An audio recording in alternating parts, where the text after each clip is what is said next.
Thank you for joining us and welcome to the AutoGuide Show brought to you by eBay Motors. This week we have two Toyota first drives. We drive two manual sedans. We have a very special cause we want to talk about, and later we speak to Meguiars. But first, a word from our sponsor. eBay Motors is here for the ride. Your elbow grease, fresh installs, and a whole lot of love transformed 100,000 miles and a body full of rust into a driveway entirely its own. Brake kits, LED headlights, whatever you need, eBay Motors has it. And with the eBay Guaranteed Fit, it's guaranteed to fit your ride the first time, every time, or your money back. Plus, at these prices, you're burning rubber, not cash. Keep your ride or die alive at ebaymotors.com. Eligible items only, exclusions apply.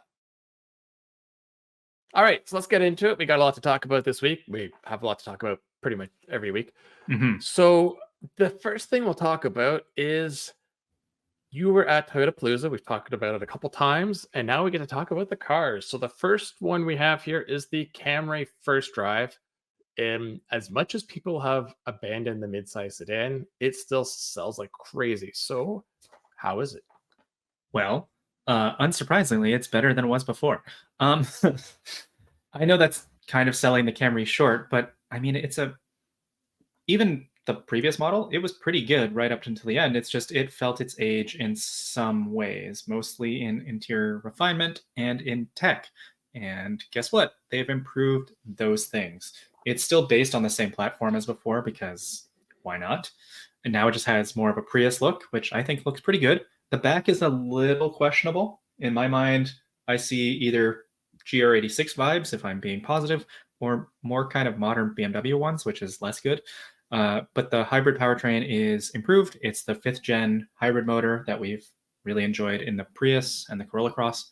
So it has a little bit more power. All-wheel drive is now available for the hybrid, which means it's the only one in the class to do it. And it's even slightly cheaper than the last hybrid. It's a couple $100 cheaper. So styling-wise, yeah, I have to give it to Toyota. After their last Camry, I thought, well, they can't get any crazier than that. And then I saw this one in person, and I was like, oh, they did. The hybrid is what, like, it's over 200, right? Even though it's not in the other vehicle. 225, and then 232 in all-wheel drive. Oh, so it's more. Okay, and then it has the 2.5 as the entry-level engine still? Yep. All right. Yeah. Oh, okay. Oh, sorry. As entry level, no, it's hybrid only. It's the 2.5 hybrid now. It's only hybrid. I should clarify. Yeah. Oh, okay. So it's interesting. Yeah, it's the 5th gen hybrid system attached to the 2.5 for the first time, because previously we've only seen it on the 2. So it's good. It seems like they've also improved the motor, so it's less groany than before. Because I mean, we've driven a RAV4 hybrid recently, right? And when you need to get the ICE working full time, it sounds tortured. This one, not so much. I really liked it, and I liked it specifically in this. There we go. In this color combination, this is Ocean Gem, which is all new for the new model year, and it's the XLE, so it's the luxury trim, and it has this nice quilted, like faux wool kind of suede stuff all along the dashboard. It's really nice, and now the tech is good. It's a really smooth car. It's quiet on the road. It's just, it's a very good sedan, and of course they have to make them very competitive on pricing now to get people to buy sedans, and so it starts under 30 in the US. Sounds good. So we'll stick to our Toyota theme. This is something I think not as many people are waiting for, but it's a bigger deal because the Land Cruiser is back, and you finally got to drive it. I'm a little jealous. I'm looking forward to driving it down the road. How is it? It looks like you're off-roading. Yes, you said driving it down the road, and I barely got to drive this on the road. So the event was focused more on off-roading, which makes sense because, Land Cruiser. But it was a strange situation because, as we talked about on the podcast last week, the 4Runner debuted. And so all of the journalists who were there had just spent either the previous day or the day before poking around the 4Runner when it debuted, and then going into the Land Cruiser and just being like, wait, what's the deal here? There's a lot of overlap. It's hybrid only in the case of the Land Cruiser, whereas the 4Runner, the hybrid is optional. But it's a 2-row, whereas the 4Runner can potentially have 3 rows because the hybrid is the limiting factor there. But yeah, there's a lot more similarities here, and I think Toyota is going to face that problem down the road when the new 4Runner releases. But until then, I will say that it's a comfortable off-roader. It's totally fine. It's related to the Lexus GX, which is also very good on the road and surprisingly well mannered for something that's body on frame. But I can't help think that the price is just too high. Sounds like we're getting back to the glory days of the American car, where they'd have a ton of overlapped cars with different names, and you just kind of pick the one you like the name or the slight styling variation of. Yeah, and I think that will happen with this too. Some people are going to prefer the friendlier, more classic look of the Land Cruiser, and the fact that it's like 5.5 Which inches look? taller. Two look. That's the point, right? Like, which do you want? The rectangle face or the happy circular headlight face? Yeah. Speaking of rectangular faces, so we had our freelancer Ross Ballot drive the Subaru WRX TR because we haven't been able to get our hands on it yet. It was interesting because he is a much former WRX owner. I don't think he's owned quite as many or extensive history with him that I have. But anyway, if you read his review, he came away not disappointed, actually. Not like he thought it was a bad car. He was just hoping the TR would be more. Again, me having a long history with WRXs, it sounds exactly what I expected it to. The special edition WRXs are never much more than what it is with a few tweaks. This one sounds like it actually has more tweaks than normal, but if people go in expecting an STI replacement, well, it's not that. It would have been nice if they got a couple more horsepower out of the engine, intake, exhaust, something. I know people are going to sit back and be like, oh, you get 40, 50 horsepower with a tune, and it only costs a couple $100. It's like, yeah, for you, but the manufacturer can't do that because it hurts their fuel economy, it hurts their emissions, and it worsens the engine durability. And the same people who say $500 and I get a tune for $40 are the same people who are redlining these engines and blowing them up and then wanting Subaru to pay under warranty. So I get that. Again, I wish they got a bit more, but it sounds like the suspension's flatter, the tires grip, the brakes work. So anyway, I am going to be driving it next month, and I'm really looking forward to it because I want to see what it's like. I haven't had that much time in the new WRX this last generation, but when I did drive it, it just feels like every new one does. It's like the old one. It's got that charm, but a little more refined. So anyway, it'd be interesting if I have the same conclusion he does or doesn't. Yeah, we'll find out in a few weeks. And while on topic of manual sedans, I drove the 2024 Volkswagen Jetta GLI 6-speed. And the cool thing about this is right now in 2024, there are some 6-speed manuals in Volkswagens, but next year, the Golf loses it wholesale. No more Golf R, no more GTI manual. And the Jetta regular models are losing their manual as well. So the last manual transmission Volkswagen vehicle for now is going to be the Jetta GLI. I mean, who would have thought it'd be that one of them all? But I guess because it's probably so niche, it's easy to like rationalize keeping it around. Yeah, I'm shocked. Like, I never would have guessed that. Like, if you told me a few years ago that it would be the GLI, never. And it's so this is the 40th anniversary edition, which is sold in Canada and the US because guess what? It's celebrating the GLI's 40th anniversary, which to me too is like, wow, I didn't know the GLIs were around that long.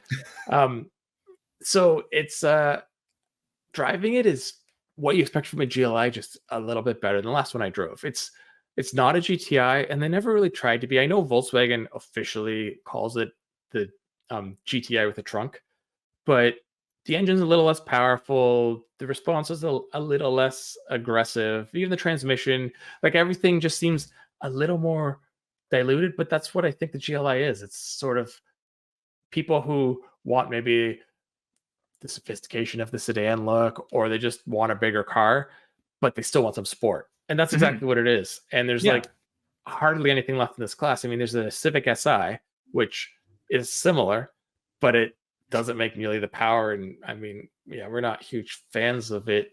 Well, at least not without the summer tires. Yeah. And the Forte GT's gone. That was up around there as well. So, good for Volkswagen for keeping this around. It is probably the end of the line. When this thing goes out and becomes electric or a new generation shows up, this manual will be gone. So you got a couple years.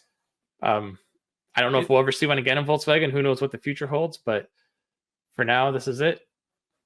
It's good. It's a really, I mean, I drove the pre-facelift, but yeah, no, it's I would say it's the best in its class. It's fun, and I mean, I don't think Elantra N-Line offers a manual anymore either. So Nope. so really, it's just Civic Si, and this is more fun than a Civic.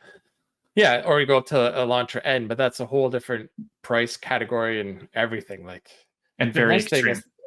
This is very Volkswagen still to drive. Like, it feels pretty sophisticated and nice and light and everything inside, and then you can go rip around a corner. And the color that they gave me, the gray with the red accents, was pretty cool. Yeah. So our last feature for this week has to do with something I'm doing this summer. So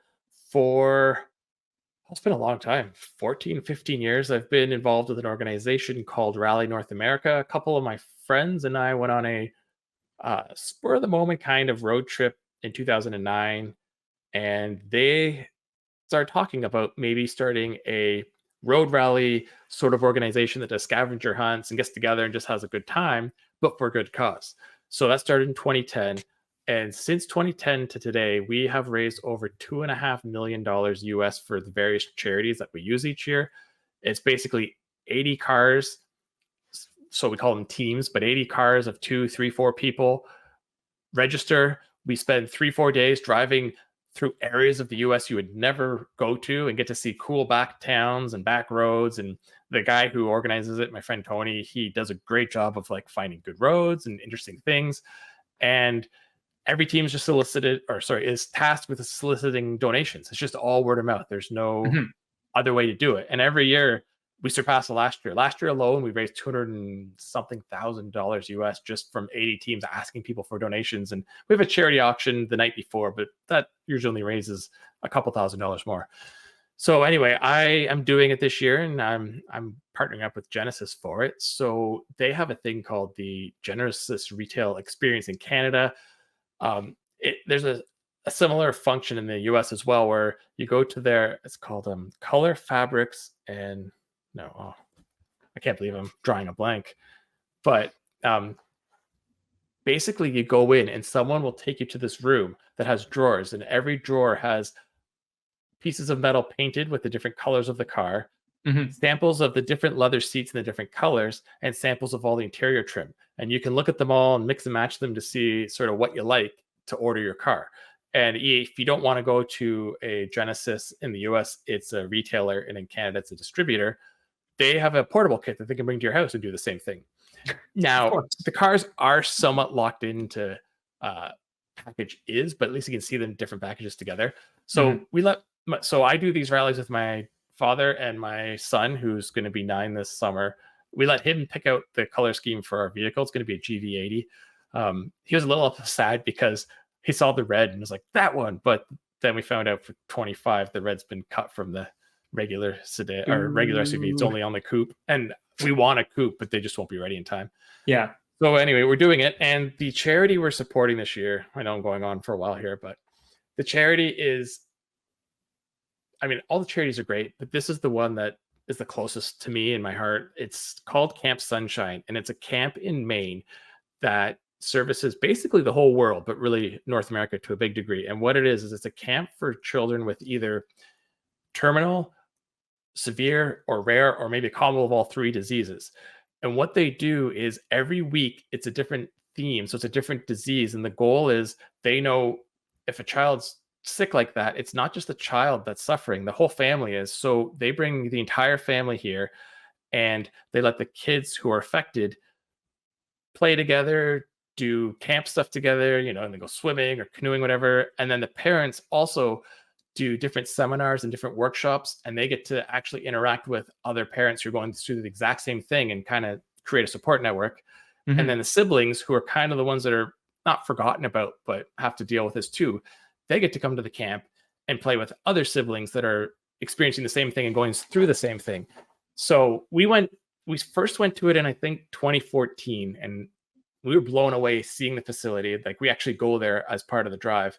And then they've gone back once since, which I couldn't go to because my son was too young, but we're going this year. So this is the one that's going to probably break records for fundraising, because everybody wants to support this place because it's amazing. So yeah, anyone who wants to donate to it, I will put a link in the YouTube and the podcast of where you can donate. It'll also be in the articles on our site.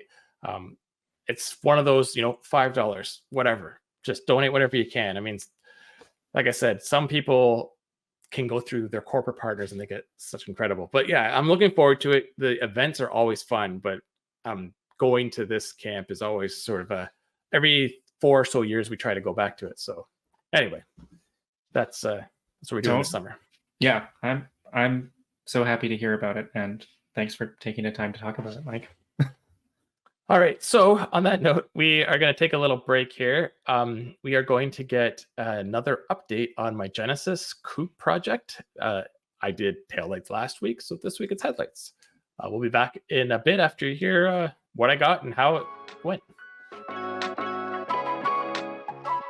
eBay Motors is here for the ride. With the parts you need at the prices you want, and with the eBay Guaranteed Fit, they're guaranteed to fit your ride the first time, every time, or your money back. Keep your ride or die alive at ebaymotors.com. Eligible items only, exclusions apply. Okay, time for one of my favorite parts of the podcast. We are now going to get back into Project Genesis Coupe. So after the walk around I went ahead and did order a bunch of parts off of eBay Motors, and some of the guaranteed fit parts have begun to arrive. So the first thing we're going to do is put on the taillights that have arrived.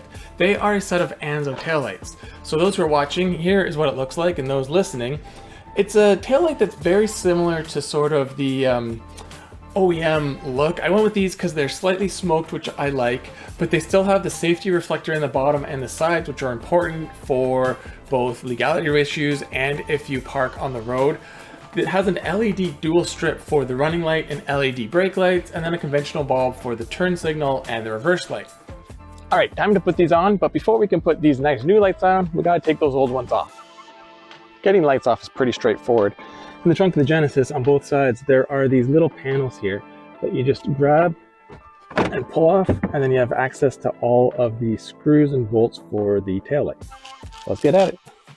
3 of the nuts on either side of the lights were easy enough to take off. The 4th one was a little more difficult. It's the one that's closest to the fender on both sides. You had to kind of lean in and contort your body to get to it. It wasn't any more difficult to get off in the sense of actual force and effort. It was just getting to it. But once those 4 were taken off, the light wasn't really being held on by anything, so it was just a matter of disconnecting the wire harness and then popping the light out. Now, my lights took a little bit of effort to get out because they've sat there for 14 or so years getting salt, dirt, water, snow, all sorts of stuff on them. So just needed a little tap and a little push on both, and then they popped right out. Didn't have to move any of the bumper or any of the trunk lining, and it just left the opening to clean up before I would go and get the new ones to install. All right, and just like that, no more taillights. So here's a bit of a demonstration of what these guaranteed to fit parts that I got on eBay mean. See the original taillight. For those listening, I'm showing what the original taillight looks like, and it has this lip on it for water protection and weather protection, and the new headlight has the exact same design. And if we turn around to the back, you can see the original headlight had the 4 screw holes and the 2 alignments, as well as the connector, and on the new one we once again have 4 screw holes, 2 alignment, and the connector, and even the foam in the back is very similar. Rather than waste your time watching me install them, I have put the taillights in, and as you can see if you're watching the video, they look great. For those listening, you might want to head on over to our YouTube channel to see the podcast to get a glimpse of the taillights. But there is one thing we still need to do. I need to go see what they look like in the dark. I've got to say, I'm very happy with the way that these turned out. I like the design, I like the light, I like everything. Let's go see how it is with the signals and the reverse on. Yep, still like them. Final test, put on the brake lights.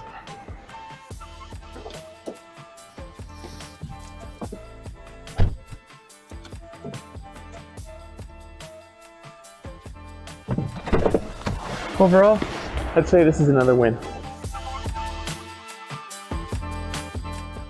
All right, we're back. So as you saw, I'm actually quite impressed with the headlights. They're a little more stock looking than maybe I was gonna go for, but I like the halos and they're functional, which is really important. I know there's some cooler designs, but you can't see anything. And I love the taillights, and the whole look is good. The next two upgrades are going to be pure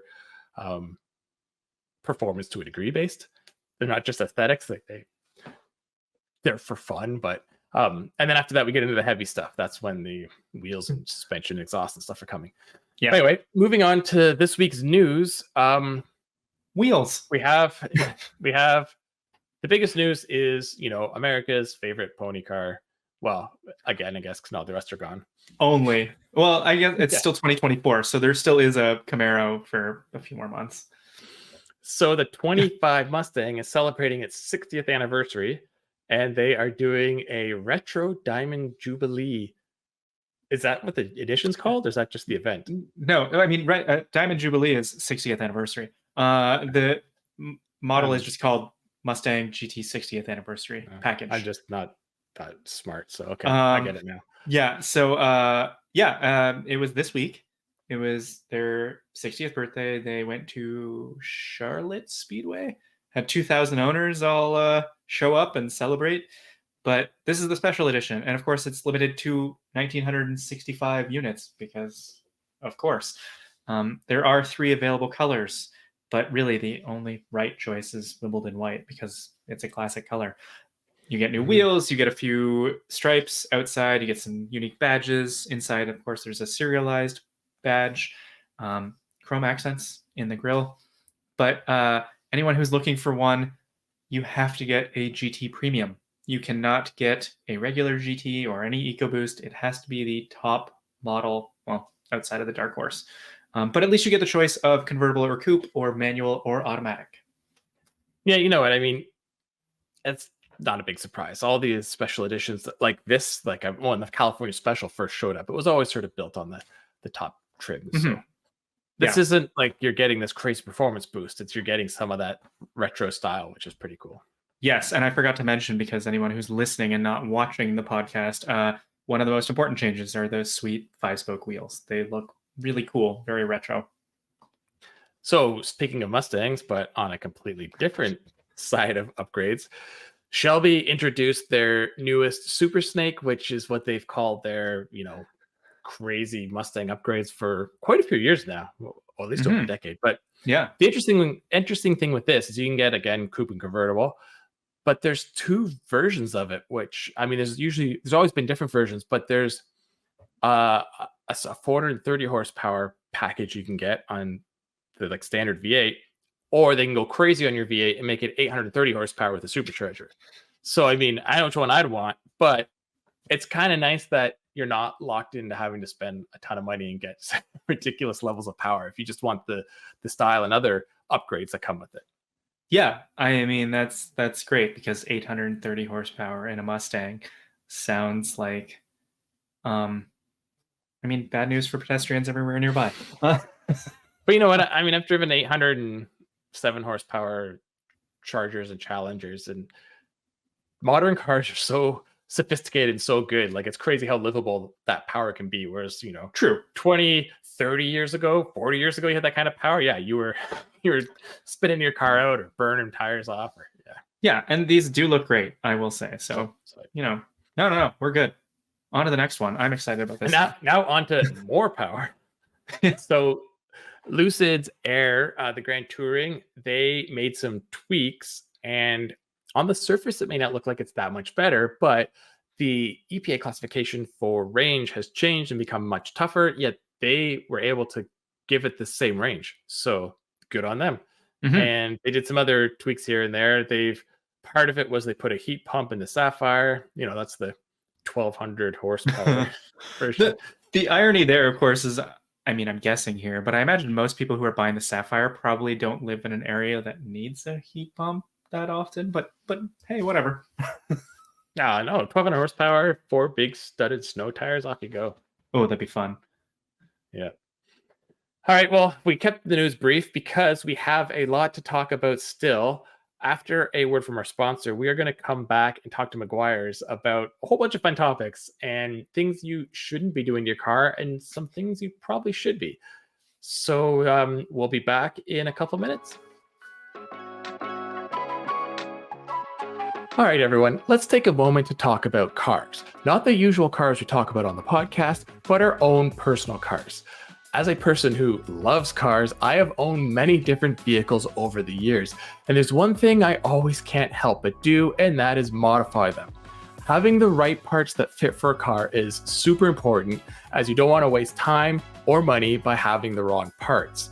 Currently, I have a 2010 Genesis Coupe that was a sort of almost hand-me-down through a family member that I got at a great deal. Having driven it for over 2 years, I'm starting to get that modified bug, and I really want to update some features on the car as well as fix some of its problems. Now, I've always been a sucker for a little bit more noise, so I'm probably going to get an exhaust and intake on the vehicle. I had it on my Alero, on my RX-8, all of my WRXs, and I even tried to get one for my SBX, although I couldn't find the right guaranteed fit part. I'm also needing to replace some of the lighting on the exterior, as a few have lost their seals and are starting to fog up, and others are just kind of looking old and tired. Again, going on eBay and finding the exact part that will fit my vehicle, especially some cooler looking aftermarket ones, is a key factor. After that, I think it's time to look more at some of the mechanics of the car. Maybe some suspension components like a coilover, some strut bars. It definitely needs new bushings, and I also want upgraded brakes. Down the road, putting a limited slip in the car or something along those lines would be fantastic. Again, being able to go on ebaymotors.com and find all of these parts right away that will fit my car is a huge bonus, because then I can cross-shop and cross-examine which part exactly I want without having to then figure out, will this for sure work or will it not? So if you're like me and you like to modify your cars, you should probably check out ebaymotors.com now. All right, welcome back. Kyle had to take off for a second for prior engagement, but he'll be back later. But I am here with a special guest. Why don't you introduce yourself and what you do? Sure. Great to be here today. My name is Mike Pennington, and I lead our global training events and our Solutions Hub team at Meguiars. I've been honored enough and fortunate enough to work here at this brand for 34 years and love every minute of it. So wouldn't change a thing. Wow, that's a long time. And Meguiars is it's a known name, especially in car care. It's not something that maybe some people have heard of. So yeah, it's a long time. I'm sure you've had some success in there. It's going to get confusing back for people listening with two mics, but it's been great. I mean, we always chuckle. I've been here 34 years, but I like to say I started when I was 6. Wink, wink. But the brand's been around since 1901, as you said, and we just keep chugging along and helping people get the best results. That's what it's all about, really. So yeah, in all those years, I'm sure you've seen it all and learned it all. So what is like the most common mistake you see people making when they're trying to clean their car? Oh, that's actually a very good question, because if you think about, the evolution of appearance care and car care and paint and throw all that into it, it's really, if you kind of step back, those mistakes have kind of remained the same. And kind of probably one of the top 3, we don't have them ranked ideally, is really choosing the wrong product. That could be the wrong type of accessory, the wrong toweling, thinking a clay bar is going to remove swirls when it doesn't, grabbing the wrong wheel cleaner. So it's just unfortunately grabbing the wrong product and not getting the benefits that you thought you were going to get. That's been happening a long time. Yeah, I mean, I think knowledge is gained over time. Like I remember when I was a kid in the 80s, it was go inside and get the dish soap and go out and wash that, primer gray car in the driveway. But those days are long gone, thankfully. Yes, well, the dish soap, we still see some people, it kind of makes the hair on the back of our neck stand up. But yeah. It's funny, because even if you get the right product, probably another big mistake, I think we've all been there, to be honest. You said knowledge is king is great, is not reading the directions and using that product wrong. So even though you have the right product, if you use it incorrectly, you're going to get, let's call it mediocre or poor results. And that looks bad on everybody. So really getting the right product, read those directions and use it correctly. And that's when you're going to get the best results. And it's really pretty easy. Yeah, how you said the right accessories too. Like I remember the first time I bought one of those all-in-one wax kits that came with the 2 brushes and the wax, and I did that to my car. I was like, oh wow, this worked, because clearly I didn't have the right cloths and sponges when I was doing it just with my own wax. So yeah, it's quite a difference having the right stuff. It is amazing. It's very similar to, like, think of it like a mechanic. People talk about the right tool, the right wrench. There's so many out there, and we'll admit it's pretty confusing. There's a lot of, let's call them Meguiars products, but if you look at the entire category, there's even more out there, obviously, whether you shop online or brick and mortar, wherever you like to shop. So it does get confusing, but the right product is vital to get those and save you time. Everybody, we all love to spend some time in the garage working on our cars, but there's also times when you want to get it done quick and easy to get out there to enjoy your ride and take it out to that show or cruise, whatever it may be. So right product, key. You mentioned the industry as a whole. That kind of leads to my next question, without naming any names. Are there not necessarily a specific product, but maybe a product category that just is not worth the money? I have one personally that I'll say later.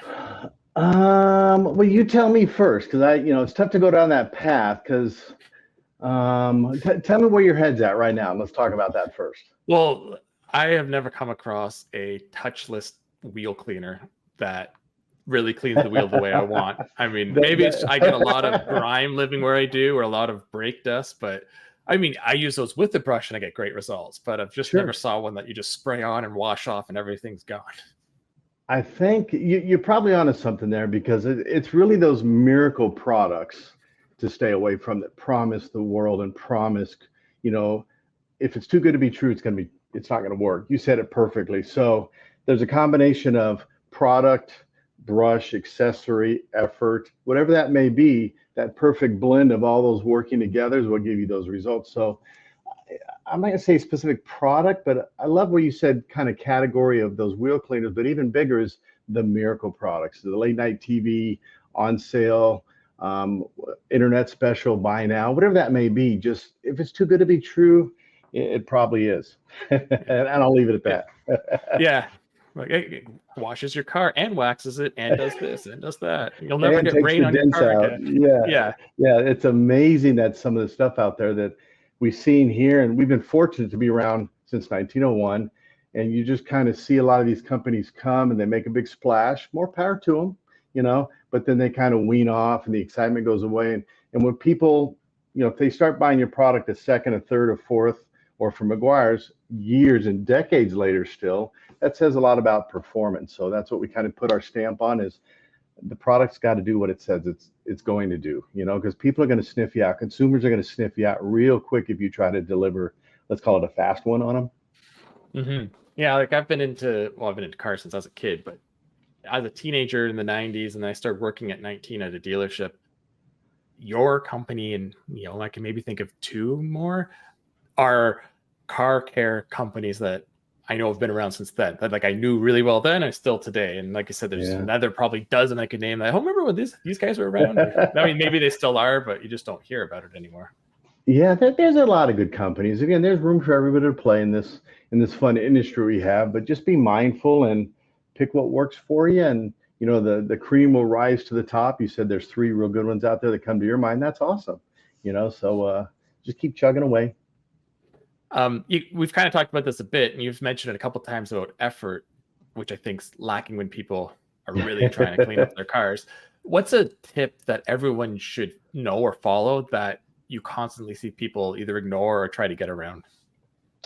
It's probably reach out for advice. That's probably I know that sounds really odd to say that, but a tip would be really matching your condition to your expectations. And what we mean by that is, if you have a vehicle that is, let's call it maybe new to you, or you're restoring a vehicle and it's going to need a lot of work, but your expectations are perfection, which is great. but you're not willing to put the time in there, there's going to be a disconnect. On the contrary, is if you have a vehicle that's in great shape, was just restored, painted, brand new, looks flawless, your pride and joy, there's really no need to do all those steps and do all that effort and spend all that time. Again, disconnect. So reach out to advice with one, maybe yourself, maybe look in that mirror and say, what are you looking for? And if you got some challenges, reach out to an expert, reach out to a company, your favorite manufacturer. I mean, you can reach out to us on, social, email, phone, digital, you name it, but really try to connect up those dots of what are you trying to do? What are you starting with? What are your end results? And that's going to allow you to get the right product. And then of course, read the directions. Not all car manufacturers, whether it's Meguiars or A or B or C or your favorite one out there, is a lot of times they're not identical the way they're used. Our wheel cleaner might be wet first, then spray on, and maybe another brand that you're trying out is spray on a dry wheel. So to get those best results and really give that product a true test is a good word, I guess you could say. Follow those directions and understand where you're starting and understand where you're going and align everything up. And you're going to step back and go, wow, that turned out even better than I thought it was going to turn out. And that's kind of what we strive for, is aligning all those factors. Yeah, that's great. It's not like a specific thing. It's the broad thing of advice, which I totally get. I mean, I was clueless how to clay bar a car, and I went to someone that was like, how do I do this? Because even on the internet, I was like, I didn't even want to attempt because I was afraid of damaging the car more than helping it. And I had an extended family member quite a few years ago, but he had a car from the late 80s, and it wasn't like a classic he had bought to restore. He just still had it, and he was cleaning it up and everything, and he was complaining about his bumpers and his trim. It was all that, that rubbery compound. I said, there's products out there that you rub in there and it brings the shine back, and he didn't know. And when he did that, he's like, oh wow, this looks so much better, because it's getting that really white sort of faded look. Yeah, totally. We kind of already talked about this with the dish soap, but are there other products that can harm a car more than help? Specifically paint? Sure, that's a great one, because paint has changed over the years.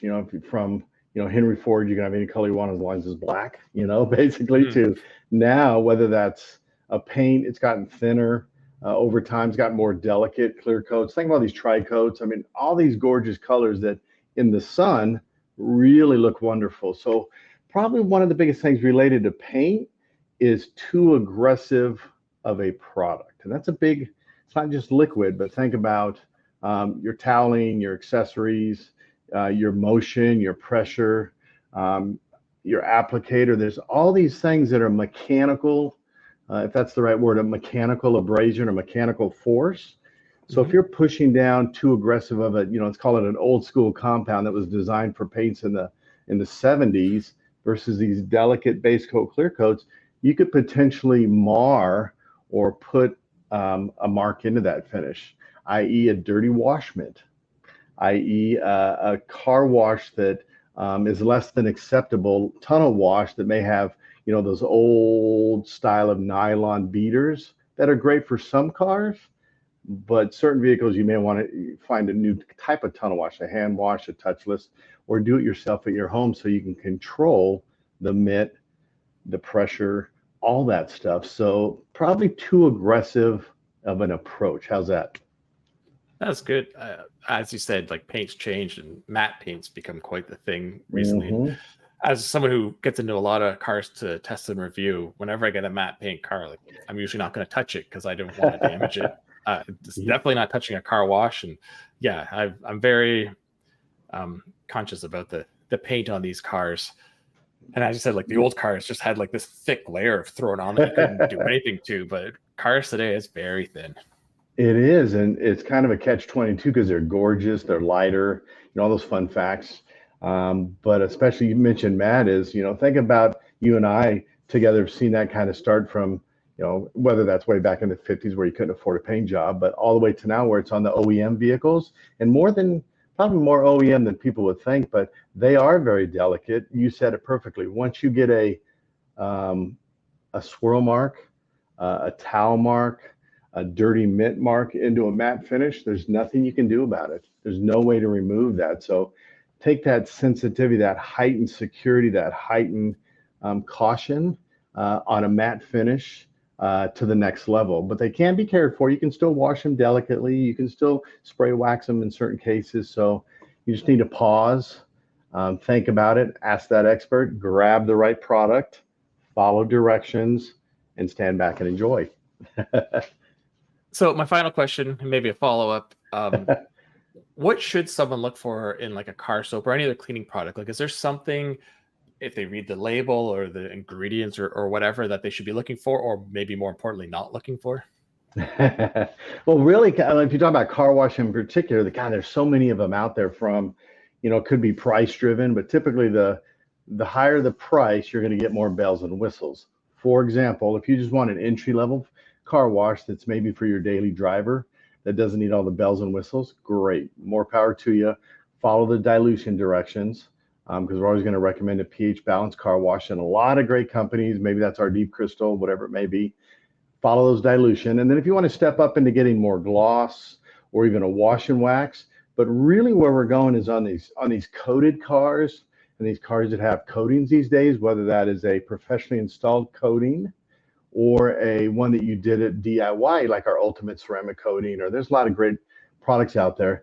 You're probably going to want to use a product that's designed to maintain those vehicles, because you want to match that surface tension. You want those big fun beads that a coated car is going to give you.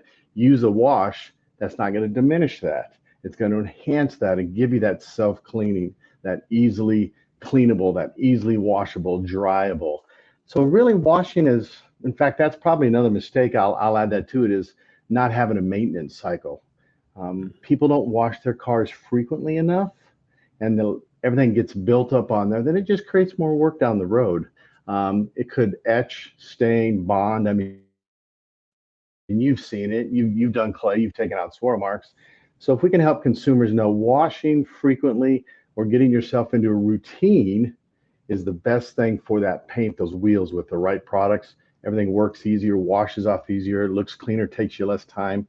It's really give us a little bit now. It's going to save you a lot of time later. In fact, I think it was Barry Meguiar that kind of semi-coined the term, frequent car care is easy car care. And it really holds true to this day to day. Yeah, we live in sort of the worst of all car conditions. We're in the Rust Belt. We salt our roads like crazy in the winter. Oh, ouch. My particular house, I live underneath a giant maple tree, so we get the sap, we get the adding birds to up it. there. Yeah. So yeah, like the cars I get for work, they're only here briefly, but our personal cars, we're always trying to wash every once in a while. And once that sap gets on, try to get it off, because like Absolutely. I said, I had a car I didn't care about years ago, and I remember it got sap and other stuff on, and I just let it go for years, and then it would never come off. But I didn't care about that. But yeah, it's not hard to damage paint with a lot of things. Yeah, Mother Nature. And ask yourself, I mean, we're not saying wash every single car every single day. Of course not. But again, you've got a work vehicle, a daily driver, maybe your weekend play toy, and even a daily that is in those conditions you talk about. We tell people still, even during the winter time, it's a great time to run it through the proper tunnel wash, because it's more about preservation, not beautification. Summertime, spring, you're washing for beautification. Looks great, but winter, still get all that salt, snow, wheel wells, undercarriage. Get that off there as often as possible. It's going to save you in the long run for sure.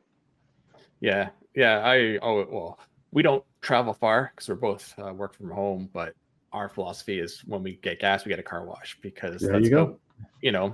Once or twice a month. I know some people are filling up multiple times a week, but yeah, sort of set the bar. Well, that's all the questions I have. I know you're have fun. Really, really into cars and everything. Do you have anything really cool in the garage right now?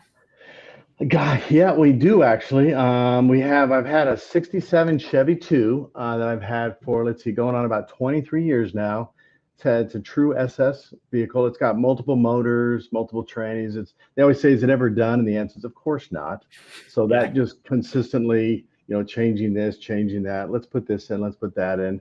So that's a fun little car that is, I shouldn't even say this, but it's been rainy several weekends in a row here in Southern California. It's real nice right now, as you can see, but it's time to start getting that car out even more. And then my wife, her, let's call it garage fun weekend toy. She has a Audi R8 manual gated vehicle. So that's her suspension, wheels, tires, all the fun stuff, exhaust. It's great.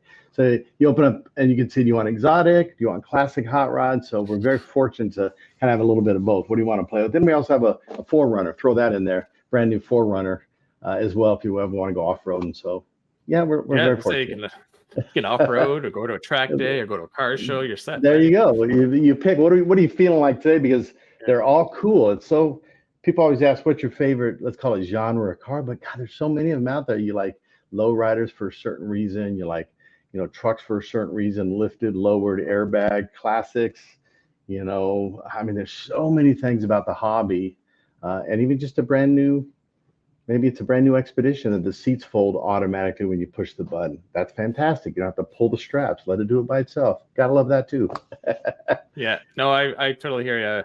I like pretty much all genres of cars, where some people are very specific about one, but I'm into muscle cars as much as the Japanese 90 cars and whatnot. But we should probably get going before this gets too long. But thank you so much. We could talk probably for hours, but yeah, I'd love to have you on again sometime, and thanks for joining us.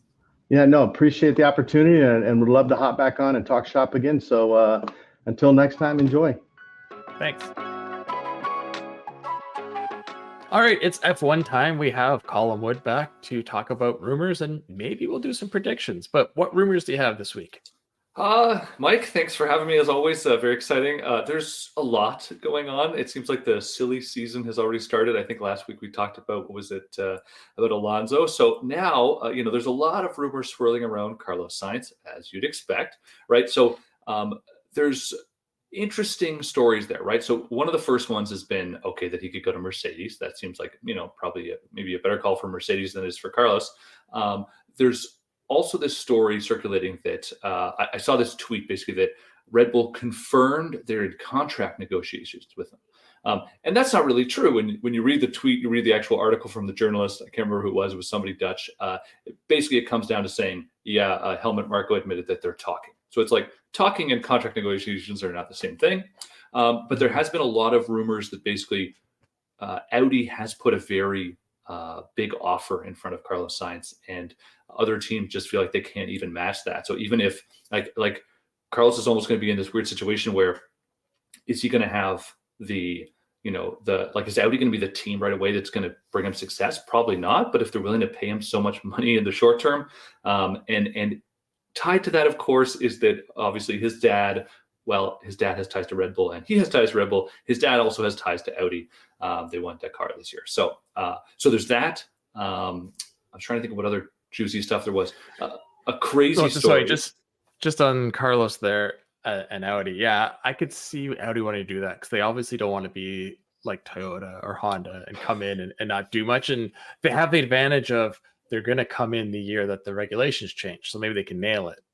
But it's really hard. I don't care how big of a company you are to come in and just, hit the ground running. Like you need to get there. And even with the regulation change, especially if they're going to do their own powertrain, I don't know if they are, if they're going to buy one, but no, apparently they are. Yeah.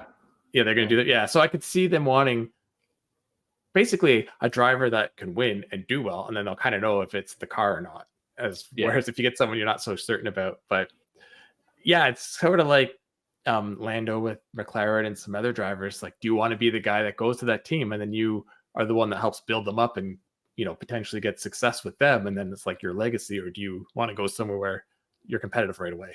Yeah. Yeah. And I think I always wrote off the Audi idea because I thought to myself, well, Carlos doesn't want that. He's old enough in his career. He's not a rookie, and he's not at the end of his career either. He's at the peak, right? So he shouldn't be in a position where he's going to sort of do what Schumacher did with the start of Mercedes, right? And come there and build a team, or what they thought Vettel was going to do at Aston Martin. But at the same time, if Audi's just going to throw so much money at you to basically make you like a works driver, how do you say no to that, right? And you could be maybe semi-competitive. So they could surprise the hell out of us and be immediately competitive. I kind of doubt it, but Audi's got a long history, so it'll be very interesting. Yeah, for sure. Okay, so what's your crazy rumor? Oh, so the crazy rumor, which has no credibility as it turned out, but was plenty of fun to hunt down, was that Adrian Newey, for those who don't follow Formula One, this is the guy who basically, designed the aerodynamics behind the Red Bull cars, McLaren before that. He was spotted at the airport in Bologna in Italy. So everyone thought, oh, he's going to Ferrari. This is it, right? Adrian Newey together with Lewis Hamilton at Ferrari, it's going to change the world. But then it turns out he posted some pictures of himself at the racetrack in Mugello, and he was just there goofing around with some cars, and there's nothing to it. So it was legit. He was there, but there was no Ferrari visit. So Sounds like a great cover story to me. After Good his tip morning well meeting had at on. Ferrari. Yeah, after his morning meeting, or maybe he was just there doing some espionage, just poking his head over the fence and seeing what they're doing. Maybe. Yeah, And then I'm sure the other he's story driving I saw, which I thought was very interesting, was that there's this idea that maybe Mick Schumacher actually, rather than Formula One, might go to IndyCar because apparently Prima, which runs a team in Formula 2 and some other Formula feeder series, is actually going to have an IndyCar car, and that he could wind up there. So we'll see if that really turns out to be true or not. So Yeah, like he has more potential and ability than I think he got to show. And yeah. there's been rumors he'd be the Mercedes replacement, but at the same time, if he went to IndyCar at this age, and he could be like a dominating force there for a long time. So. Yeah, he could be good. I think it's one of those. He was in such a tough spot. Like, how do you turn down a Formula One ride? Like, you just can't. But then you wind up at a team like Haas, especially where they were, and you're really setting yourself back. Like, people just make you look worse as a result than really what you should be, right? So it's pretty hard to take. Yeah. All right. Well, I think that's it for rumors. I don't know if you want to predict what's going to happen this weekend. For those not aware, we're recording this before Sunday's race. It could be very interesting. This might not be a Verstappen win, but I guess we'll have to wait and see. Yeah. I'm torn, right? I feel like even Verstappen comes from like 8th. He could probably still win, right? Like, it seems obvious, but we'll see what happens with when we're recording this now, the sprint qualifying already happened. There was rain, which impacted it. But usually Verstappen's good in the rain, and he made some errors. So hey, maybe we stick with the theme of Lando Norris and say, hey, this could actually be his first ever win. That would be nice to see. So. Yeah, I mean, how the sprint qualifying would be great to see Mercedes and McLaren battling for a win, because I mean, Red Bull's always there and Ferrari's been there a lot lately. So just more teams up there fighting. So do you have a prediction? Are you also on Lando, or you got? Yeah, that I just like McLaren, so I'm just gonna go with Lando, and we'll probably just jinx him and he's gonna crash in the first lap. But yeah, you're a papaya army guy. Yeah, let's see how he does. I like the team. I like the young drivers. So yeah, I always like the young drivers. It's fun to watch. I have one last little juicy tidbit for you. There was this podcast, another podcast I was listening to. The guy's name is Joe Pompliano. He's a sports writer, does a lot of sports/business where they intersect. And I was listening to his podcast, and he had on the guys who basically one of the guys who's basically involved in running the Miami Dolphins. They own the stadium where the upcoming Miami GP is. And they talked all about all kinds of stats around it. But the fascinating one is that they made more money. They made 25% more money in ticket sales off of the Miami GP than the Dolphins make in a year. So wow. that's how lucrative. That's one single weekend is more money than the Dolphins make bringing in ticket revenue. That's wild. Yeah, that is wild. I think we'll see more U.S. races coming up. Yeah, especially the prices they're putting them at. All right, well, next week we'll see if we were right. I probably weren't, but we'll see how it goes and see if we've got some new rumors. Awesome. Thanks so much, Mike. All right. Bye. Okay, so those predictions, as I said, I could look very smart or I'll look like a fool. And the thing will be, it'll have already happened before you hear. So yeah, if I'm right, you're going to say I cheated and said it today, but today was really 3 days ago. So anyway, moving on to what's next. So Kyle and I are exhausted because we spent the whole week testing 11 different small SUVs. We have a full length video coming of it, some individual head-to-head videos and stories, and it's just been a crazy 5 days. But it was very interesting getting all of that we call it sort of the small compact because it's like the class for the Crosstrek and the Seltos and the Taos and Corolla Cross, where they all live. Sort of the size that compacts used to be before they grew into basically midsize. But anyway, look for that in a couple weeks. We just got to get it all together. Next week, I will be driving the new 2024 Hyundai Sonata. This is the refresh, which hasn't really been around yet. I mean, it's had some, see it oddly here and there, but I'm looking forward to it because I was thinking, and I don't remember if I've even driven the new generation. So this will be interesting to get into the refresh. Yeah, I don't think you would have because I drove it for us back when it was new, and that was before you had come back to the light. So yeah, I'm actually a little jealous that you're driving it because I'm looking forward to it, and I really liked the N line. I know that's not what you're driving, but still. But I actually have a very fun 4-door, 5-door, whatever. I have a small non-SUV next week too. I have the Prius Prime. It's not any different from what we've driven before. I've driven it a few times now, but it's one of my favorite everyday normal cars, and I'm really looking forward to spending another week with it in warmer weather. But I will be gone for a few days because I am doing a European tour with Nissan. And when I say European tour, I mean staying right here in Southern Ontario, because we're going to hit up a bunch of different cities, all named after cities in Europe. So Paris and Cambridge and London and some other ones. And it's going to be fun. And I'm going to try and share all of that on our social media channels as we're powering through in an Aria in a single day. So I'm looking forward to that one. Yeah, it's crazy. It's like a bunch of European settlers all landed in Ontario back in the day and just named the cities after where they came from. There's a Dusseldorf, there's a Berlin. Yeah, there's a lot out there. But yeah, that sounds pretty cool. And the Prius Prime isn't the exact same as the regular Priuses we've driven. There's a very minor power difference. Yeah, there is a minor power difference, but also it's heavier, so it balances out. But I mean, I love driving plugins. Living in the city, it's great because you get extended time of essentially driving an EV. And yeah, I was gonna say like the range is such an improvement on this. I'll be curious to hear what you do in the real world with it, like you always like to. The goal is to hit 62 miles or 100 kilometers because I have heard from some other sources that it is possible, or at least very close. So yeah, we'll see. I remember back in the second gen Volt, I did something similar, and I ended up coming up a bit short of 100 kilometers. But yeah, right conditions. Anyway, that's it for us. It's been another busy week. So next week, we'll be back with some new features, news, F1 rumors, and we'll have a special guest. Until then, this has been the AutoGuide Show, brought to you by eBay Motors, and we'll see you later. So long. eBay Motors is here for the ride. Your elbow grease, fresh installs, and a whole lot of love transformed 100,000 miles and a body full of rust into a driveway entirely its own. Brake kits, LED headlights, whatever you need, eBay Motors has it. And with the eBay Guaranteed Fit, it's guaranteed to fit your ride the first time, every time, or your money back. Plus, at these prices, you're burning rubber, not cash. Keep your ride or die alive at ebaymotors.com. Eligible items only, exclusions apply.